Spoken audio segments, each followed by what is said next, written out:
I'm not sold. They haven't shown me that they could go on the road.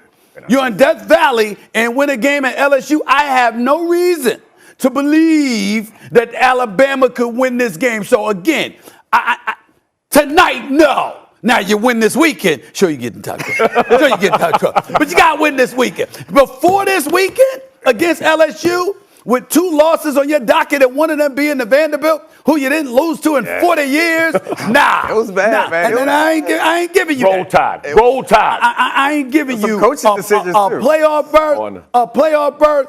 Or no, you got to beat LSU on the road to make up for that Vanderbilt loss, and then come talk to me.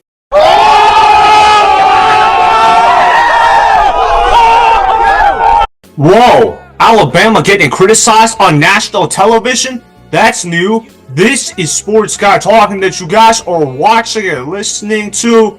I am Dustin Tran, your host, as I am here today to talk about Stephen A. Smith claiming that Alabama is an overrated football team. Alabama is currently ranked number 11 in the country, as they will be going up against LSU this upcoming Saturday.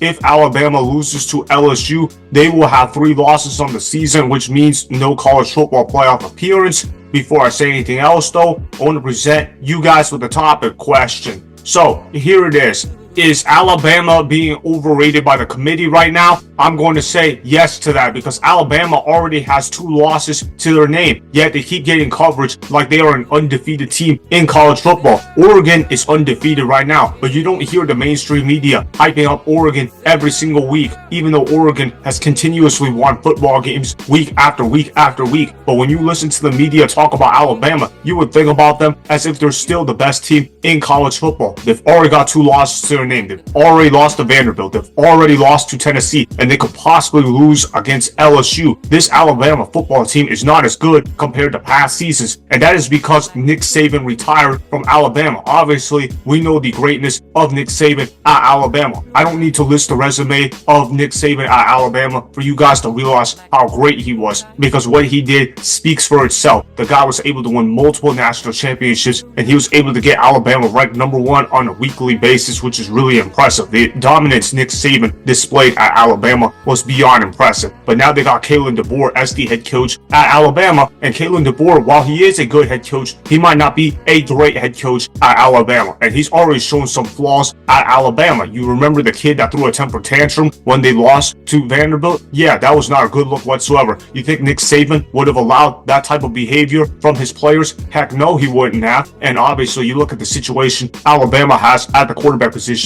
it's not good. I know the media likes to hype up Jalen Milroe a lot. I know the media, they like to say that he's a Heisman Trophy candidate and that he is one of the best quarterbacks in the country, but that is a lie. That is not the truth. Jalen Milroe is actually a severely overrated quarterback when you watch this guy play college football. This kid does not have the tools that it takes to make it in the NFL. This dude is Black Tim Tebow with a little better accuracy, but other than that, Jalen Milroe is not a good quarterback whatsoever. The guy's inaccurate with the football in his hands. His arm strength is fine, but he doesn't really know how to use his arm whatsoever. His legs are pretty good, but at the NFL level, you're going to have to learn how to throw. And anybody that says Jalen Milroe is first-round material is got to be kidding themselves. Jalen Milroe is a 4th-round talent at best. Jalen Milroe is not a good quarterback whatsoever. Is he better than Carson Beck? I would say yes to that, but that's because I consider Carson Beck severely overrated by the media. Carson Beck should not even be considered draftable. At least Jalen Milroe can run the football with the ball in his hands, but other than that, Jalen Milroe is not a great quarterback, and I expect Jalen Milroe to struggle this Saturday against an underrated LSU defense. I know the LSU defense doesn't get a lot of hype in the mainstream media, but I expect LSU's defense to come out there and get after it. I expect pressure to be put on Jalen Milroe all night long, and I know they got some weapons in the receiving game. That's Alabama for you. They're always going to have weapons in the passing game. They're always going to have weapons in the run game. You look at how Ryan Williams, freshman kid, he's had a phenomenal year for Alabama. He's the reason why Alabama beat Georgia earlier in the year. That's probably the only reason why the committee still believes in Georgia right now, because people aren't saying this right now, but I'm going to say it. Alabama is 1 loss away from being eliminated from making the college football playoff this year. I don't care who you are. If you have 3 losses, you should not be in the conversation for the college football playoff. It's that simple. simple. And they're playing against another 2-loss team in LSU. LSU needs to win their game in order to keep their hopes alive in the college football playoff. I also want to talk about what Brian Kelly said about Nick Saban, Alabama. I love the quote that he was talking about in terms of keeping your friends close and your enemies closer. I found that really interesting. He said that on the Paul Finebaum show. Roll the film. Saban will be there Saturday, as you well know. I know you spent time with him as he has been digging down on all the SEC teams. Are you going to let him around the facilities or practice, or is there hands off because he's still on the payroll at Alabama? Yeah, he still has an office over there in Alabama, so I'm not sure, But what they say is, keep your friends close, keep your enemies closer. So we're going to let him hang around a little bit, but we're not going to let him in the locker room. That's for sure.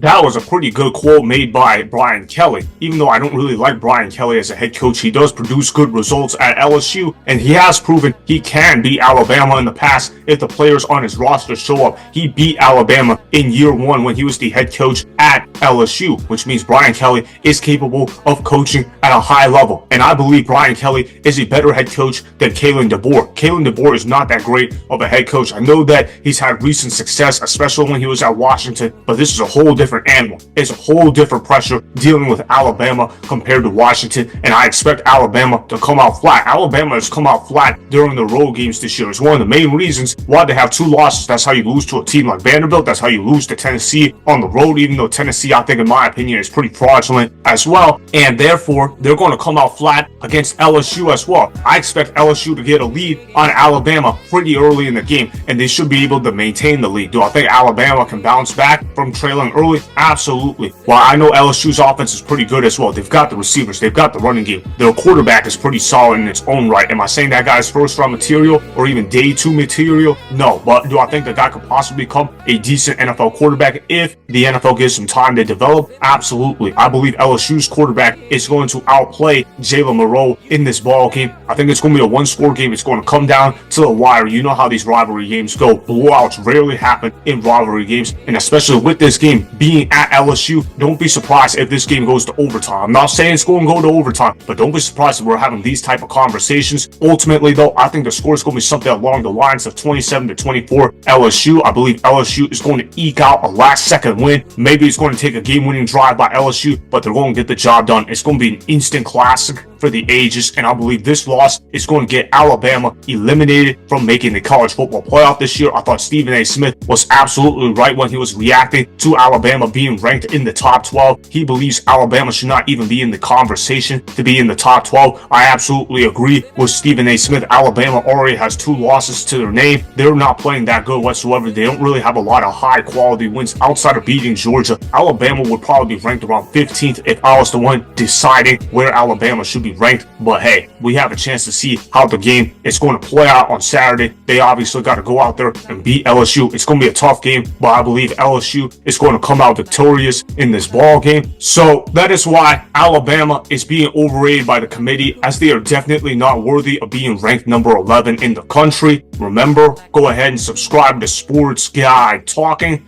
like the video, and please comment down below.